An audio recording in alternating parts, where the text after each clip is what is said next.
গত পর্বে আমরা দেখেছিলাম আতু টাকুটুকে একটা মিক্স শহরের কথা বলে, যেখানে বিস্ট আর মানুষ একসাথে মিলেমিশে রয়েছে, আর এই শহরের নাম ড্রাগন টান। এরপর আতু তাকে বলে ওই শহরে একটি ড্রাগন বিন আছে যেটা মানা প্রডিউস করে, আমাদের যত তাড়াতাড়ি সম্ভব সেটা নিজেদের আন্ডারে নিয়ে নিতে হবে, কারণ সেখানে বারবারিয়ান্স নিয়মিত হামলা চালাচ্ছে। সেখানের লোকেরা বারবারিয়ান্সদের হামলা সামলাতে অনেক স্ট্রাগল করছে, তারা অন্য শহর থেকে অনেক পিছিয়ে আছে। তো এসব শুনে টাকুটু তাদের সাথে আলোচনা করার জন্য লোক পাঠানোর কথা ভাবে। তারপর সিন চেঞ্জ হয়ে যায়, তখন কিছু বিস্টম্যান, হিউম্যান আর কয়েকটা মহিষের মতো দেখতে গরুকে দেখানো হয়। তো তারা একসাথে দাঁড়িয়ে আছে, অন্যদিকে আতো আর ডার্ক এলফরাও দাঁড়িয়ে আছে। তখন সেই বিস্টম্যানদের মধ্যে একজন, যার নাম তানুকাপলি, ভাবতে থাকে এদের ইভিল এনার্জি তো অনেক বেশি, তাই তানুকাপলি তাদের মেম্বারদের ডার্ক এলফদের উপরে আক্রমণ করতে নিষেধ করে দেয়। তখন আতো ডার্ক এলফদের বলে তোমরা পিছিয়ে যাও, আমি এদের ব্যান্ড বাজিয়ে দিচ্ছি। বলেই আতো চুপি চুপি তার ট্যাটিকলস বের করতেই যাচ্ছিল, কিন্তু তখনই এক পিছে ছেলে আতোর প্ল্যান বরবাদ করে দিয়ে বলে আমার নাম পেপে, আপনার নাম কি? বাচ্চাটার কথা শুনে আতো আর আক্রমণ করেনি। পেপের হেহে করা দেখে তানুকাপলির রেগে দাঁত কিরমির করতে থাকে। তো পরের সিনে আতো আর কিছু ডার্ক এলফ স্টারফোল্ডারদের মানে হিউম্যান বিস্টম্যান আর ওই তানুকাপলিকে টাকুরুর সাথে দেখা করতে নিয়ে আসছিল। তানুকাপলির নাকি রাজাকে দেখার খুব ইচ্ছা হয়েছে। আতো আর গিয়াও সেই রাস্তা দিয়ে যাচ্ছিল, তো এখানে রাস্তাতেই তাদের সাথে দেখা হয়ে যায়। তখন পেপে হেহে করতে করতে আতোকে তাদের এখানে আসার গল্প শোনাতে শোনাতে কান ঝালাপালা করে দিচ্ছিল। তখন তানুকাপলি তাকে বলে মিস আতো, প্লিজ ক্ষমা করবেন, এই ছেলেটা একটু বেশি কথা বলে। তানুকাপলি মনে মনে ভাবে এখন তো আমরা এই ভয়ঙ্কর মনস্টারদের রাজার সাথে দেখা করতে যাচ্ছি, জানি না সে কেমন হবে। কিছুক্ষণের মধ্যেই তারা সবাই প্রাসাদে পৌঁছে যায়। আতো টাকুটুকে দেখিয়ে বলে ইনি আমাদের রাজা টাকুটু ইরা। তানুকাপলি তখন টাকুটুকে দেখে ভয় পেয়ে যায় আর ভাবতে থাকে এত ডেঞ্জারাস একজন কিভাবে এখানে রয়েছে, আমরা কি এখানে এসে ভুল করলাম? এরপরে আমাদের তাদের এখানে আসার আগের কাহিনী দেখানো হয়। পেপে তার ম্যাজিক ব্যবহার করে একটা জায়ান্টকে মাটিতে ফেলে দেয় আর খুশি হয়ে আবারও হেহে করতে থাকে, কিন্তু জায়ান্টটা আবার উঠে দাঁড়িয়ে যায়। তখন তানুকাপলি তার ম্যাজিক ইউজ করে মাটি থেকে লতা পাতা বের করে তাকে বেঁধে ফেলে। তখন বাকি বিস্টম্যানরা জায়ান্টটাকে মেরে ফেলে। এরপর তানুকাপলি পেপেকে বলে তুমি শুধু একজন ইয়ং স্টাফ হোল্ডার না, তোমার অ্যাওয়ার্ড থেকে একজন লিডারের মতো অ্যাক্ট করা উচিত। এরপর সে পেপেকে বলে ওরা কোর্সল্যান্ডে যাচ্ছে, কারণ তাদের এল্ডার্সরা সেখানে অ্যাপোক্যালিপসের সাইন পেয়েছে আর ওরা সেখানে ইনভেস্টিগেশনের জন্য যাচ্ছে। তানুকাপলি বলে যদি এই বারবারিয়ানরা আসতেই থাকে তাহলে আমরা শেষ হয়ে যাব, আর এটা আমাদের দূরের সিটি ড্রাগনের জন্য আরো খারাপ, কারণ আমরা সেখানে আর্মি পাঠাতে পারি না আর আমরা জানি না এইসবের কোজ কোর্সল্যান্ডে আছে কিনা, তাই আমাদের সেখানে গিয়ে ইনভেস্টিগেট করতে হবে।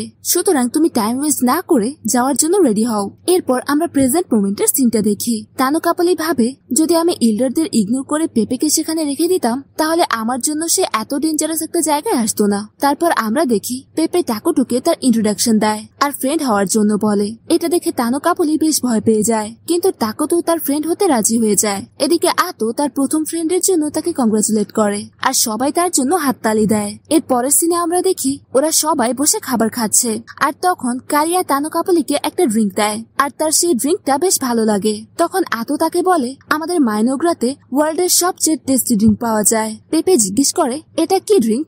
তখন মারিয়া তাকে বলে এটা অ্যাপেল জুস। এরপর আমরা দেখি পেপে সবার সাথে কথা বলছিল আর তাদের সাথে বেশ ভালোভাবে মিশে গিয়েছিল।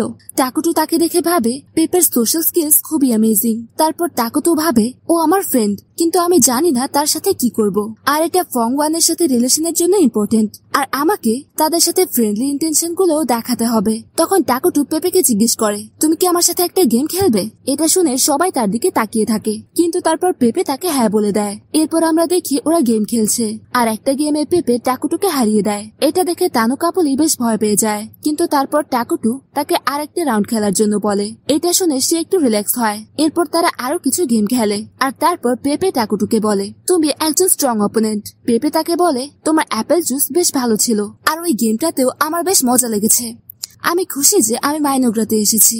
এরপর পেপে তাকে ওই গেমটা তাদের কান্ট্রিতে সেল করার জন্য বলে। তখন টাকুটু মনে মনে ভাবে আমাদের ওদের সাথে ভালো রিলেশন রাখার জন্য এমনটা করতেই হতো, তাই আমি খুশি ও এই কথা আগেই বলে দিল।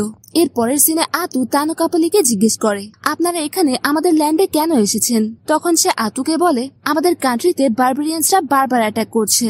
আতো বলে এটা বেশ স্ট্রেঞ্জ, কারণ এরা বড় সিটি অ্যাভয়েড করে। তানুকাপলি বলে হ্যাঁ, আর এজন্যই আমরা এখানে আমাদের ইনভেস্টিগেশন করতে এসেছি। তখন টাকুটু তাকে জিজ্ঞেস করে, তাহলে তোমাদের মিলিটারির অভাব আছে? এটা শুনে সে শকড হয়ে যায় আর ভাবে ও কিছু তো আমার অ্যাটিটিউড দেখে এটা ডিসকভার করলো, এটা তো বেশ খারাপ। যদি ওরা আমাদের উইকনেসের কথা জেনে যায় তাহলে আমরা আর নেগোশিয়েট করতে পারবো না। এরপর তানু কাপলি টাকুটুকে বলে, আমরা ওই বারবেরিয়ান্সদের তো তাড়িয়ে দিয়েছি, বাট আমরা শুধু সেফ থাকার জন্য ইনভেস্টিগেশন করছি। এরপর সে বলে, আমাদের ফোর্সের সবচেয়ে স্ট্রং দুজন স্টাফ হোল্ডারকে ইনভেস্টিগেশনের জন্য পাঠানো হয়েছে, তাই এ থেকে আপনারা আমাদের কনফিডেন্সের সাইনটা পেয়ে গেছেন। আমরা দেখি সবাই তার কথায় অ্যাগ্রি করে, কিন্তু তারপর পেপে তাকে বলে, আমার তো মনে হয়েছিল আমরা ইনভেস্টিগেশন করতে এসেছি, কারণ যদি আমরা তাদের সাথে ডিল করার উপায় না বের করি তাহলে আমাদের কান্ট্রি শেষ হয়ে যাবে। আমরা দেখি এই কথা শুনে তানু কাপলি খুব শকড আর ওয়ারিড হয়ে যায়। এরপর আতো তাদের বলে দেয় যে ফংওয়ানকে হার্ম করার জন্য কোনো ইন্টেনশন তাদের নেই। আতো তাকে বলে, মাইনোগরা এমন একটি ইভিল নেশন যারা পিসকে সাপোর্ট করে। এরপর আতো তাকে বলে, যদি ওই বারবেরিয়ান্সরা ড্রাগন ট্যাটনকে দখল করে নেয় তাহলে তাদের পরের টার্গেট আমাদের উপর হবে, তাই এটা আমাদের জন্য একটা প্রবলেম। তানু কাপলি জিজ্ঞেস করে, তাহলে কি আপনারা আমাদের হেল্প করবেন? তানু কাপলি মনে মনে ভাবে, আমরা অনেক কষ্ট করে এই ড্রাগন ভেইন মাইনের জন্য এই সিটিটা বানিয়েছিলাম, তাই হেল্প পেলে আমরা খুশি হব। এরপর টাকুটু তাদের হেল্প করতে রাজি হয়ে যায়। তানু কাপলি তখন তাকে জিজ্ঞেস করে, আপনারা বদলে কি চান? আতো তাকে বলে, আমরা ড্রাগন ভেইন মাইন চাই। এটা শুনে সে একটু ডিসঅ্যাপয়েন্টেড হয়। আতো তাকে বলে, আমাদের এখন খুব বেশি মানা দরকার নেই, তাই আমরা জয়েন্ট কন্ট্রোলের জন্য রেডি, বাট ওটাকে কোনো এলিমেন্টে কনভার্ট করা হবে, সেই রাইটটা আমাদের চাই। তানু কাপলি বলে, পিওর মানাকে স্পেসিফিক এলিমেন্টে কনভার্ট করার টেকনোলজি ডেভেলপ করতে আমাদের 10 বছর লেগে যাবে। এরপর তানু কাপলি তাদের বলে, পেপে আমাদের সবার মধ্যে সবচেয়ে বড় স্টুপিড, বাট তবুও এই ছেলেটা আমাদের নেশনের ফিউচার। ও একদিন ফোরনওয়াংকে লিড করবে, আর সে আমাদের পুরো নেশনের মধ্যে সবচেয়ে ভালো জাজ। এরপর সে এই ডিসিশনটা পেপেকে নিতে বলে। তখন পেপে তাকে বলে, আমি তো আপনাকে স্টার্ট থেকে বলছি, আমি চাই আমরা মাইনোগ্রার লোকজনদের বন্ধু হয়ে যাই। পরের সিনে আমরা দেখি মাইনোগ্রার রিপ্রেজেন্টেটিভসরা তাদের নেগোসিয়েশনস এর মিটিং করছে। এমলি তাদের বলে, আমরা ফোনওয়াংকে প্রভিশনস আর টয়েস এক্সপোর্ট করব, আর তার বদলে আমরা তাদের থেকে ডেইলি নেসেসিটিস আর মেটাল এক্সপোর্ট করব। তখন মোল্টার বলে, স্যার পেপের র্যাশনেস একটু কনসার্নিং ছিল। টাকুটো বলে, তুমি ঠিকই বলেছ, কিন্তু এটা ছাড়া আমাদের কথাগুলো অতটা ভালোভাবে বের হতে পারতো না, আর যদি এমন হতো তাহলে আমরা টাইম মতো ড্রাগন ট্যাটনকে হেল্প করতে পারতাম না। এরপর আতো বলে, ঠিক আছে, এখন আমরা ফোনওয়াং এর সাথে আমাদের ফিউচার রিলেশনের পলিসি ডিসাইড করি। কিন্তু তখনই কারিয়া তাদের জিজ্ঞেস করে, ফোনওয়াং কেমন কান্ট্রি? মোল্টার বলে, এটা বেশ ভালো কোয়েশ্চেন। ইন্টারন্যাশনাল রিলেশন ডিসাইড করার জন্য আমাদের তাদের ভ্যালুস আর কাস্টমস এর ডিটেলস দরকার। সে বলে, এর মানে আমাদের ফোংওয়ানকে আগে ইনভেস্টিগেট করতে হবে, কিন্তু ফোংওয়ানের ক্যাপিটাল ক্রিসেন্ট মুন অনেক দূরে, তাই সেটাকে ইনভেস্টিগেট করতে অনেক টাইম লেগে যাবে। টাকুটু বলে, এখনকার জন্য আমরা শুধু ড্রাগন টনের দিকে ফোকাস করব, কারণ ওর হেল্প দরকার। মোল্টার বলে, কিন্তু তবু অন্য নেশনে সরাসরি যাওয়ার জন্য আমাদের কোনো না কোনো ফর্মাল রিজন দরকার। টাকুটু তাকে বলে, আমরা ফর্মাল ডেলিগেশন পাঠানোর আগে কিছু মানুষকে সেখানে আমাদের রেসপেক্ট শো করার জন্য পাঠাতে পারি। মোল্টার বলে, তাহলে কি আমার সেখানে যাওয়া উচিত? টাকুটো বলে, না, আপনি অন্য কাজের জন্য বেশি ইম্পর্টেন্ট। গিয়া বলে, আমাদের জন্য তো উনি শুধু একজন বয়স্ক মানুষ, বাট অন্য নেশনরা তাকে চ্যান্সেলর আর মিনিস্টার অফ ম্যাজিক হিসেবে দেখে। মোল্টার বলে, তুমি ঠিক বলেছ, আর এভাবে গিয়া আর এমলেকে ওরা আমাদের জেনারেল আর মিনিস্টার অফ ডোমেস্টিক অ্যাফেয়ার হিসেবে দেখবে। এরপর মোল্টার বলে, আমাদের এমন কাউকে দরকার যার স্ট্যাটাস অ্যাপ্রোপ্রিয়েট, আর সে কোনো অফিসিয়াল পোস্টে নেই। আর এই কথা বলে সে মারিয়া আর কারিয়ার দিকে তাকায়। তখন তারা দুজন বলে, আমরা এই কাজে নিজেদের বেস্ট দেব। টাকুটো বলে, এটা তো বেশ ডেঞ্জারাস হবে। তখন মোল্টার তাকে বলে, ওরা একদিন মাইনোগ্রাকে লিড করবে, তাই এতে ওদের অনেক এক্সপিরিয়েন্স হবে। কিন্তু টাকুটো ওভার প্রোটেক্টিভ হয় আর আবার বলে, বাট এটা বেশ ডেঞ্জারাস হবে। এটা শুনে আতো সেখানে যাওয়ার কথা বলে। তখন মোল্টার তাকে বলে, আপনি আমাদের কিং এর সবচেয়ে ট্রাস্টেড পারসন, আর যদি আপনি সেখানে যান তাহলে এটা আরো বড় ব্যাপার হবে।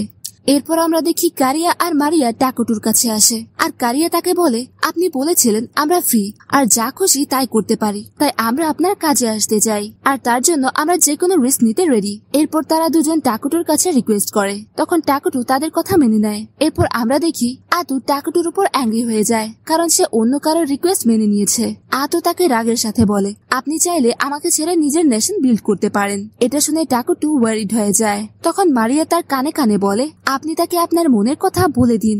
এরপর টাকুটু আতুর কাছে গিয়ে তাকে বলে, সব সময় আমার ব্যাপারে ভাবার জন্য থ্যাংক ইউ। টাকুটু আতুকে বলে, তোমাকে চিন্তায় ফেলার জন্য আমি সরি। যদি তুমি আমার সাথে না থাকতে তাহলে আমি এখানে আসতে পারতাম না, তাই তুমি আপসেট হইও না। আমরা দেখি এটা শুনে আতু টাকুটুকে বিয়ে করার স্বপ্ন দেখতে শুরু করে আর ব্লাশ করে, আর তারপর সে রাজি হয়ে যায়। এর পরের সিনে টাকুটু কারিয়া আর মারিয়ার সাথে তাদের ক্লিনিকে আসে আর তাদের বলে তোমাদের গার্ডস এর ভেতরে আছে, আর এটা সেই ইউনিট যা আমি কিছুদিন আগে প্রডিউস করেছিলাম। এরপর টাকুটু ক্লিনিকের গেট খোলে আর আমরা তাদের বানানো নতুন প্রডিউসড ইউনিট ব্রিওনিটার্সদের দেখতে পাই। ওরা টাকুটুকে দেখে খুব খুশি হয়ে যায় আর তাকে কমান্ড দিতে বলে। টাকুটু তখন আতুকে বলে ওয়ার্স্ট কেসের জন্য আমি এদের আগে থেকে আর এখনো আমি তাদের স্ট্যান্ড বাইতে রেখেছি। তখন আতো বলে ওদের অ্যাবিলিটি অনুযায়ী ওরা একদম পারফেক্ট গার্ড। এরপর কারিয়া টাকুটুকে জিজ্ঞেস করে এরা কারা। টাকুটু তাকে বলে এরা মেডিক, এরা ইনজুরিস আর ডিজিজ ঠিক করে, কিন্তু এরা চাইলে ফাইট করেও তোমাদেরকে প্রোটেক্ট করতে পারে। এরপর আতু ওই মেডিকদেরকে বলে তোমাদের কারিয়া আর মারিয়াকে প্রোটেক্ট করতে হবে, কারণ ওরা ড্রাগন টানে যাচ্ছে, আর তোমাদের ওখানকার কালচার আর বর্তমান অবস্থাটাও অবজার্ভ করতে হবে। ওদের এই টাস্ক শুনে তিনজনেই অনেক খুশি হয়ে যায় আর আতুকে বলে আমরা এই মিশনটা অ্যাকসেপ্ট করছি। আমরা হিউম্যানস এর মতো বিহেভ করব আর এই মিশনটা পারফেক্টলি কমপ্লিট করব, কারণ আমরাও হিউম্যানসদের মডেলের উপর বেস করে তৈরি করা। তখন টাকুটু কারিয়াকে জিজ্ঞেস করে তোমার কেমন লাগলো এদেরকে। আমরা দেখতে পাই তার কাছে ওরা বেশ অদ্ভুত মনে হচ্ছিল। এরপর সিন চেঞ্জ হয়ে যায়। আমরা ড্রাগন টানের মেয়র অ্যান্টোলিসকে দেখি। তার কাছে অনেক কাজ আর এজন্যই সে খুব টেনশনে ছিল। আমরা দেখি যে সে একজন এলফ।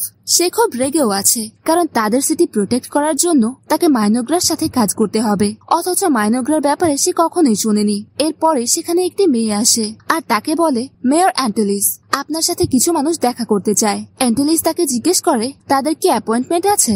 মেয়েটি বলে না, তাদের অ্যাপয়েন্টমেন্ট নেই। তখন অ্যান্টোলিস তাদের ফিরিয়ে দিতে বলে, কিন্তু এরপর সেই মেয়েটি তাকে বলে ওরা মাইনোগ্রা থেকে এসেছে। তখন অ্যান্টোলিস রেগে গিয়ে তাকে বলে তোমার এটা আগে বলা উচিত ছিল।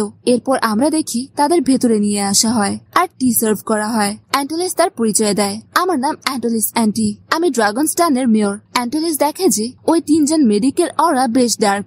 সে ভাবে স্টাফ হোল্ডার কেন এই ধরনের লোকদের সাথে জয়েন করলো। এরপর কারিয়া তাকে নিজের আর মারিয়ার পরিচয় দেয়। অ্যান্টোলিস ভাবে এই ছোট মেয়েরা কেন মাইনোগ্রার ইমিসারি হয়ে এসেছে। তাদের শিরোনাম এলফোর থেকে তার মনে পড়ে যায় যে তানোকা পলি তাকে বলেছিল এলফোর নামের দুটি বোন আছে আর কিং তাদের নেশনের ফিউচার লিডার বানানোর জন্য পার্সোনালি তাদের এডুকেট করছেন।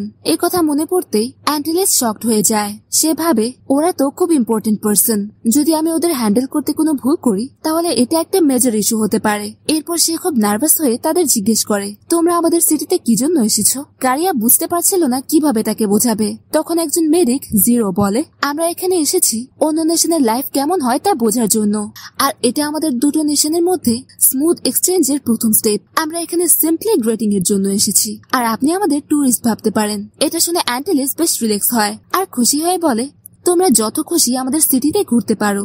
যদি তোমরা চাও আমি তোমাদের নিজে পুরো সিটি ঘুরে দেখাবো। আমি এই সিটির প্রতিটি জায়গা সম্পর্কে জানি। কারিয়া আর মারিয়া তার কথা মেনে নেয়। এরপর অ্যান্টোলিস মনে মনে ভাবে তাদের উপর ড্রাগন ডান্সের একটা ভালো ইমপ্রেশন পড়া দরকার। এটা আমাদের ফিউচার নেগোসিয়েশনের জন্য খুব ক্রুশিয়াল। সে মনে মনে আরো খুশি হয় এই ভেবে যে এখন তাকে কাজও করতে হবে না। এরপর আমরা দেখি অ্যান্টোলিস তাদের নিয়ে শহরে ঘুরছে আর টাকুটু তাদের দেখছিল। কিন্তু তখন আতু টাকুটুকে বলে আপনি কাজ করছেন না। তখন টাকুটু সরি বলে আর তার কাজ করতে শুরু করে। এরপর আমরা দেখি সন্ধ্যা হয়ে গেছে আর অ্যান্টোলিস তাদের ঘুরিয়ে ফিরে যায়। এরপর ওরা সবাই ওদের রুমে ফিরে আসে। কারিয়া বলে চলো আমাদের ইনভেস্টিগেশন রিভিউ করি। সে মারিয়াকে জিজ্ঞেস করে তোমার টাউনটা কেমন লাগলো। মারিয়া বলে সবাই এনশিয়াস ছিল, তাদের কাছে খাবার ছিল না আর সবাই ভয়ে ছিল। মেডিকরা বলে এটা বেশ অ্যাকুরেট। কারিয়া বলে মারিয়া অন্যদের ইমোশনের ব্যাপারে বেশ সেন্সিটিভ, সে বুঝতে পারে আদার্সরা কি ফিল করছে। এরপর মেডিক মারিয়াকে কিছু একটা দেয় আর বলে লেডি মারিয়া আমাকে এটা কেনার জন্য বলেছিলেন। কারিয়া দেখে এটা পিপল গ্রাস নামের একটা প্লান্ট। কারিয়া তাদের বলে এই প্লান্টটা থেকে হ্যালুসিনেশনস হয় আর প্রায় সব নেশনই এটা গ্রো করা আর ইউজ করা ব্যান্ড। কারিয়া আরো বলে এটা খুবই ভালো কন্ডিশনে আছে, কেউ না কেউ নিশ্চয়ই এটা গ্রো করেছে। অন্য মেডিকটি বলে এটা ড্রাগন স্টানের মার্কেটে সার্কুলেট হচ্ছে, এটা বেশ ডেঞ্জারাস বিজনেস। তখন সাবুরও বলে আমাদের ঘোরাফেরার সময় অ্যালার্ট থাকতে হবে, আর জিরো বলে আমাদের ইয়ং লেডিজদের প্রোটেক্ট করতে হবে। পরের সিনে আমরা তাদের সবাইকে এমন একটা জায়গায় দেখি যেখানে মাটি থেকে অনেক ম্যাজিক ক্রিস্টালস বেরোচ্ছিল। জিরো বলে এটা ড্রাগন ভেইন মাইন, তারা এটাকে মাটি দিয়ে কভার করে দিয়েছে বাট ফুললি কভার করতে পারেনি। এরপর আমরা দেখি সেখানে একজন লোক আসে যার নাম ভেস্তা কার্লান। সে তাদের বলে আমি একজন মার্চেন্ট, আমি তোমাদের সাথে বিজনেসের কথা বলতে এসেছি। ভেস্তা বলে আমি শুনেছি এখন থেকে এই জায়গাটা তোমাদের নেশন কন্ট্রোল করবে। তোমরা কি আমার সাথে এখানে পপেল গ্রাস কাল্টিভেট করতে চাও? কারিয়া জিজ্ঞেস করে, এতে মাইনোগ্রার কি বেনিফিট হবে? আমি আমার কিংকে কি বলবো? ভেস্তা বলে, পপেল গ্রাস খুব হাই প্রাইসে বিক্রি হয়, আর তোমাদের আর্নিং এর একটা পোর্শন তোমাদেরও দেওয়া হবে। আমি তোমাদের কিং এর জন্য আদার অফারিংস অ্যারেঞ্জ করব।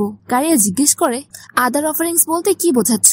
ভেস্তা বলে, এই বিষয়ে ডিসকাশন করার জন্য এটা সঠিক জায়গা না। এরপর সে তাদের বলে, আজ সন্ধ্যায় এই লোকেশনে চলে এসো। আর সে তাদের সেই লোকেশনে অ্যাড্রেস দেয়। এরপর সে বলে, আমি তোমাদের জন্য ওয়েট করব। এই বলে সে চলে যায়। আমরা দেখি সে যাওয়ার পর কারিয়া সেই লোকেশনের ডকুমেন্টটা ক্রাশ করে দেয়। এরপর সিন চেঞ্জ হয়, আর আমরা তাদের সবাইকে অ্যান্টিলিসের সাথে দেখি। কারিয়া তাকে বলে, আপনি আমাদের খুব ভালোভাবে কেয়ার করেছেন। এরপর সে বলে, যখনই আপনার দরকার হবে আপনি আমাদের উপর রিলে করতে পারেন। অ্যান্টিলিস বলে, যদি তাই হয় তাহলে তুমি মাইনোগ্রার কিং এর সামনে আমার সুনাম করো। তখন আমরা দেখি ভেস্তা একজন হিউম্যান আর একজন বিস্টম্যানের সাথে সেখানে আসে। অ্যান্টিলিস তাকে জিজ্ঞেস করে, তোমাকে ভেতরে আসার পারমিশন কে দিয়েছে? সে বলে, আমি তোমার স্টাফের থেকে পারমিশন নিয়েছি। এরপর সে কারিয়া আর মারিয়াকে তার অফারের কথা জিজ্ঞেস করে আর বলে, তোমরা আমার কাছে আসোনি, তাই তোমাদের রিপ্লাইয়ের জন্য আমি চলে এসেছি। এটা দেখে অ্যান্টিলিস ভাবে, এই মেয়েরা কি আমার অজান্তে ভেস্তার সাথে কোনো ডিল করছে? যদি ফোর্সেস অফ ডার্কনেস ভেস্তার মতো স্ক্যামের সাথে জয়েন করে তাহলে এই সিটি শেষ হয়ে যাবে। এরপর কারিয়া ভেস্তাকে বলে, আমরা তোমার মতো লোকের সাথে কখনো কাজ করব না, আর এটা তোমার তখনই বোঝা উচিত ছিল যখন আমরা তোমার বলা জায়গায় যাইনি। কারিয়া অ্যান্টিলিসকে জিজ্ঞেস করে, যদি আমরা এদের হ্যান্ডেল করি তাহলে তোমার কি কোনো প্রবলেম হবে? অ্যান্টিলিস বলে, আমার কোনো প্রবলেম নেই, তুমি এদের সাথে যা খুশি করতে পারো, এমনিতেই এরা আমার সিটিটাকে খারাপ করছে। এরপর আমরা দেখি ভেস্তা একটি পপেল গ্রাস এক্সট্রাক্টর ইনজেকশন বের করে, যার একটি ডোজই যে কোনো লোককে এর অ্যাডিক্ট বানিয়ে দেবে, আর সে এটা ছাড়া থাকতে পারবে না। কারিয়া তাকে বলে, যদি তুমি আমাদের কিছু করার চেষ্টা করো তাহলে তুমি মাইনোগ্রার এনিমি হয়ে যাবে। ভেস্তা বলে, আমার কিছুই হবে না, এই একটা ইনজেকশনের জন্য তুমি আমার কমান্ড ফলো করবে, আর এরপর ওই ব্রেভার টাকুটু আমার সব কমান্ড ফলো করবে। এরপর সেই হিউম্যান আর বিস্টম্যান তাদের উপর অ্যাটাক করে, কিন্তু তখনই ভেস্তা দেখে যে সেই হিউম্যানের সোর্ডটা ওয়ালে লেগে গেছে, আর সে ভয় পেয়ে যায়। তখনই সিন চেঞ্জ হয়, আর আমরা দেখি টাকুটু বলে, আমি ভাবিনি যে ওই ইউনিট এই ওয়ার্ল্ডে এত ইউজফুল হবে। তখন এমলে আতোকে জিজ্ঞেস করে, আপনি ওই মেডিক্সদের গার্ডের জন্য কেন পাঠালেন? আপনি তো আমাদের ওয়ারিয়ার্সদেরও পাঠাতে পারতেন। আতো বলে, ওরা হিউম্যানস, আর ডেমি হিউম্যানসদের খুব পছন্দ করে, আর এই কারণে তাদের কিছু ইউনিক অ্যাবিলিটিস আছে। ওরা হিউম্যানদের কিল করা আর হিল করা এই দুটো কাজই পারফেক্টলি করতে পারে। এরপর সিন আবার চেঞ্জ হয়, আমরা দেখি ওই মেডিকরা সেই হিউম্যান আর বিস্টম্যানকে মেরে ফেলেছে, আর তারা তাদের চামড়া ছাড়িয়ে সেটা পরার কথা বলছে। এটা দেখে ভেস্তা আর অ্যান্টিলিস দুজনেই খুব ভয় পেয়ে যায়। ভেস্তা তাদের তাকে ছেড়ে দিতে বলে। তখন কারিয়া বলে, তুমি আমাদের কিংকে ইনসাল্ট করেছো, আর এটা মাফ করা যায় না। কারিয়া তাকে বলে, আমি মাইনোগ্রার এনিমিদের উপর কখনো দয়া করব না, আর না তাদের উপর যারা আমার বড় বোনকে হার্ম করবে, আর না তাদের উপর যারা আমাদের কিংকে ইনসাল্ট করবে। কারিয়া বলে, আমাদের কিং আমাদের শিখিয়েছেন যে ইভিল পিপলরা যা খুশি করতে পারে, তাই সে ফ্রি। এরপর সে ওই মেডিকদের তাকে মেরে ফেলতে বলে। আমরা দেখি ওই মেডিকরা ভেস্তাকে মেরে ফেলে, সেখানে পুরো ব্লাড হয়ে যায়। এরপর তারা তিনজন সবার স্কিন গুলো পরে নেয়, আর একদম হিউম্যানের মতো দেখতে লাগে। এইসব দেখে অ্যান্টিলিস খুব ভয় পেয়ে যায় আর শকড হয়ে যায়। সে এতই ভয় পেয়েছিল যে ভয়ে টয়লেট করে দেয়। এটা দেখে ওই মেডিকরাও তার সাথে এমন করতে থাকে। তখন কারিয়া তাদের এমন করতে নিষেধ করে দেয়। এরপর আতু টাকুটুর উপর খুব রেগেছিল, কারণ সে কারিয়া এবং মারিয়াকে ভেস্তাকে মারতে আটকায়নি। আতু বলে, আপনার কাছে টেলিপ্যাথি দিয়ে ওদের থামানোর অনেক সময় ছিল, কিন্তু আপনি ওদের থামাননি। তখন টাকুটু আতুকে বলে, আমি ওদের উপর বেশি স্ট্রিক্ট হতে চাইনি, আমি চাই না ওরা আমাকে হেট করুক। এটা শুনে আতু রেগে গিয়ে বলে, আপনি কি ওদের বাবা? এরপর আতু কারিয়া, মারিয়া আর ওই ব্রেন্টার্সদের উপরও বেশ রেগে যায় এবং বকা দিতে থাকে। টাকুটু বলে, ব্রেন্টার্সদের খারাপ প্রভাব ওদের উপর পড়ছে। আতু তখন তাকে বলে, ওরা দুজনেই তো ব্রেন্টার্সদেরকে অর্ডার দিয়েছিল। এরপর সে ওদেরকে বলে, তোমরা নিজেদের ভুলের জন্য সরি না বলা পর্যন্ত কেউ এখান থেকে নড়বে না। তখন ওরা সবাই ওকে বলে। এরপর সিন চেঞ্জ হয়, আমরা দেখি ওরা সবাই ড্রাগন টাওয়ার নিয়ে মিটিং করছে। আতো তখনও ওদের উপর বেশ রেগে আছে। টাকুটু বলে, আমার মনে হয় এটা যথেষ্ট হয়েছে। এরপর এমলে তাকে বলে, মিটিং এ ফোকাস করাটা বেশি ইম্পর্টেন্ট। তখন আতো বলে, তুমি ঠিকই বলছো, ড্রাগন টাউনের ইস্যুটা আমাদের প্রায়োরিটি। এরপর ওরা মিটিং শুরু করে। কারিয়া এবং মারিয়ার রিপোর্ট অনুযায়ী ড্রাগন টাউনে এখনো চাউস চলছে, আর এটা মেনটেন করার জন্য ওদের কাছে প্রয়োজনীয় রিসোর্সেস নেই। এ কারণে সেখানে ক্রাইম রেট বেড়ে গেছে। বারবেরিয়ানরাও তাদের উপর অ্যাটাক করছে। যারা আসলে গবলিন এবং ওর্কস, কিন্তু মাঝে মাঝে হিল জায়ান্টসও এদের উপর হামলা করে। এরপর গিয়া বলে গবলিন আর ওর্কসরা অতটা বড় প্রবলেম না, কিন্তু হিল জায়ান্টসরা অ্যাটাক করলে ড্যামেজ হওয়াটা কনফার্ম। সে আরো বলে যদি কিছু না করা হয় তাহলে ড্রাগন টাউন শেষ হয়ে যাবে। আমার মনে হয় আমাদের সেখানে একটা বড় ফোর্স পাঠানো উচিত। এমলে বলে তুমি ঠিকই বলছো, কিন্তু যদি আমরা আমাদের বড় ফোর্সকে ওখানে পাঠাই তাহলে আমাদের কনস্ট্রাকশন আর ফার্মিং এর উপর প্রভাব পড়বে। এটা শুনে গিয়া বলে তাহলে কি আমরা আমাদের ওয়ারিয়র্সদের ওখানে পাঠাতে পারি না? তখন আতু তাদেরকে বলে তোমাদের এটাও মনে রাখা উচিত যে আমিও এতে পার্টিসিপেট করব। সে বলে আমি এই উইক বারবেরিয়ান্সদের কাছ থেকে কিছু ইউজফুল স্কিলস চুরি করতে পারি। এরপর আতো বলে কিন্তু আমাদের আরো কিছু লোক দরকার হবে। মল্টার বলে আমি আমার স্টুডেন্টদেরকেও নিয়ে আসব, ওরা ওদের ম্যাজিক দিয়ে গবলিন্সদেরকে সহজেই ডিফিট করতে পারবে। এরপর এমলে বলে আমার একটু চিন্তা হচ্ছে, কারণ এখন পর্যন্ত আমরা ডিফেন্সের জন্য শুধু আতোর উপরে ডিপেন্ড করি। টাকুতো বলে এটা ডিল করার জন্য আমরা হিরো এলসাকে সামন করব। আতো বলে আমরা ওর জন্য সব প্রস্তুতি শেষ করে ফেলেছি। এটা শুনে ওরা সবাই টাকুতোর প্রশংসা করে আর বলে এটাই পারফেক্ট প্ল্যান। এরপর এন্ডে টাকুতো ওদের প্রশংসা করে, এতে ওরা সবাই খুশি হয়ে যায়। টাকুতো ভাবে এরকম করলে ওদের মোটিভেশন বাড়ে। এরপর সিন চেঞ্জ হয়, ওরা সবাই রিচুয়াল সাইটে আসে যেখানে ওরা সব রিসোর্সেস কে গ্যাদার করে রেখেছে। এরপর টাকুতো টেলিপ্যাথের মাধ্যমে আতোকে জিজ্ঞেস করে তোমার কি মনে হয় এলসা কেমন রিয়েক্ট করবে? আতো তাকে বলে ও এই ওয়ার্ল্ডে আমাদের প্রথম সামনিং, তাই আমি প্রেডিক্ট করতে পারছি না যে কি হবে। টাকুতো বলে বাট আমার মনে হয় সবকিছু ঠিক হবে। তখন আতো তাকে বলে কিন্তু যদিও আপনার এগেনস্টে যায় তাহলে আমি নিজের জীবন দিয়ে হলেও আপনাকে প্রোটেক্ট করব। টাকুতো তাকে বলে আমি এখানে আসতে পেরেছি কারণ তুমি আমার সাথে ছিলে আর আমি তোমাকে আবার সামন করতে পারবো না, সো তুমি নিজেকে স্যাক্রিফাইস করো না। এটা বলে টাকুতো এলসাকে সামন করে। আমরা দেখি প্রথমে একটা কোকন তৈরি হয় আর তারপর ওখান থেকে এলসা বের হয়ে আসে। এলসা টাকুতোকে বলে আমার নাম এলসা আর আমি সব ধরনের বাক্সদের উপর রুল করি, আমি আপনাকে সার্ভ করার জন্য রেডি। এরপর টাকুতো তাকে জিজ্ঞেস করে এলসা তুমি কি আমাকে চিনতে পেরেছো? আমরা দেখি এলসার টাকুতোর কথা মনে আছে। এরপর আতু টাকুতো আর এলসার মাঝে এসে তাকে জিজ্ঞেস করে আপনি কি সত্যি কিং টাকুতোকে সার্ভ করার ব্যাপারে সিরিয়াস? আমরা দেখি এলসা আতুকে একটা ছোট বাচ্চার মতো ট্রিট করছে আর বলছে তুমি বেশ কিউট। এরপর এলসা তাকে বলে অফকোর্স আমি সিরিয়াস। এরপর এলসা টাকুতোকে বলে আপনি কি আমাদের কারেন্ট সিচুয়েশনটা আমাদের এক্সপ্লেন করে দেবেন? তখন টাকুতো বলে এই ব্যাপারে আমরা প্যালেসে কথা বলবো। এরপর সিন চেঞ্জ হয়, আমরা তাদেরকে টাকুতোর প্যালেসে দেখতে পাই। টাকুতো এলসাকে সব বলে দিয়েছে। এলসা বলে আমি আমাদের স্ট্র্যাটেজি বুঝেছি, আমি আমাদের পিসফুল নেশনকে প্রোটেক্ট করব। টাকুতো বলে তুমি ঠিকই বলেছ, তুমি আমাদের ডিফেন্স হিরো আর আমাদের অ্যাটাক হিরো আতু ড্রাগন টাউনে বারবারিয়ান্সদেরকে ডিস্ট্রয় করবে। আমরা দেখি এটা শুনে আতো কাঁদতে শুরু করে আর টাকুতোকে বলে কেঁদে কেঁদে বলতে হবে আমি আপনাকে মিস করব। তখন টাকুতো বলে আমিও তোমাকে মিস করব। এর পরের সিনে আমরা আতু আর তার ওয়ারিয়ার্সদেরকে ড্রাগন টাউনের জন্য রওনা হতে দেখি। আতো বেশ স্যাড ছিল। এরপর ওরা চলে যায় আর আমরা পরের দিনের সিনে দেখি এলসা দেখে দুপুর হয়ে গেলেও টাকুতো এখনো ঘুম থেকে ওঠেনি। কারিয়া আর মারিয়া তাকে জানায় যে কিং নর্মালি দুপুর পর্যন্ত ঘুমায় আর দুপুর পর্যন্ত না উঠলে আমরা বা আতো তাকে জাগিয়ে তুলি। এরপর এলসা টাকুতোকে জাগিয়ে তোলে আর তাকে বলে আপনি মাইনগ্রার লিডার, যদি আপনি দুপুর পর্যন্ত ঘুমিয়ে থাকেন আর অন্য লোকদের আপনাকে জাগাতে হয় তাহলে তারা আপনার ব্যাপারে কি ভাববে? এরপর এসলা তাকে বলে আজ থেকে আপনি প্রতিদিন সকালেই উঠবেন। এটা দেখে কারিয়া এসলাকে বলে আপনি আতর থেকে অ্যাবসলিউটলি আলাদা। আতো আমাদের কিংকে তার ইচ্ছা মতো কাজ করতে দিত। এরপর এসলা টাকুতোকে বলে আমার কিছু সময়ের জন্য কারিয়া আর মারিয়াকে দরকার, আমিও মাইনগ্রার মেইন ফ্যাসিলিটিস গুলোর সাথে ফ্যামিলিয়ার না, তাই আমি চাই ওরা আমাকে সিটির সাথে ফ্যামিলিয়ার করাবে। এরপর টাকুতো বলে ঠিক আছে আর কারিয়া ও মারিয়াও এই কাজটা অ্যাকসেপ্ট করে নেয়। এরপর আমরা দেখি এসলা কারিয়া আর মারিয়ার সাথে চলে যায়। তখনই এমলে সেখানে আসে। সে টাকুতোকে বলে আমি চাই আপনি আমাদের লেবারের রিভাইজড অ্যাসাইনমেন্ট গুলো একবার চেক করে অ্যাপ্রুভাল দিন। আমরা দেখি টাকুতো বেশ নার্ভাস ছিল আর ভাবছিল যে আতো ছাড়া আমি প্রথমবার অন্য কারোর সাথে কথা বলছি।